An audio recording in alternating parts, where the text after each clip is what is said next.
mbokk yi asalaamualeykum Seyda Habsa Dramé moo leen di fàttali journée orphelinat Fatima Zahra bintu Rasoul mu koy amal samedi le 11 juin 2023 foofee ca ñàkkul rab dend ak tableau Baye Niass bis boobu nag mi ngi door bu 10 heures ci suba jotee ba 4 heures maanaam 16 heures ca ngoon ñu fas yéene bégal jox neexal ak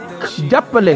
gone yi nga xamante ni dañoo ñàkk doole ñàkk ay wayjur ba noppi ñàkk taxawu orphelinat Fatima Zahra bintu Rasoul di ko yëgal la jullit ñëpp ak képp koo xamante ni yaa ngi yëngu ci luy jàppale ndaw ñi bis boobu nag orphelinat bi mi ngi ko parrainé maanaam kin ko jagleel mooy RIAL mooy réseau international des Amazones leaders mbooloo bi nga xam ni ñoo takku fépp ci àdduna bi boole seen alal seen xam-xam ak seen doole ngir di ko dimbalee néew di doole yi rawatina ñii di jirim yi bis boobu nag yemook samedi 11 juin 2023 ca ñàkkul rab à partir de 10 heures ku bëgg a jokkook orphelinat Fatima Zahra bintu Rasoul baa nga bëgg a def sa ndimbal ci bis bu am solo boobu jokkook 77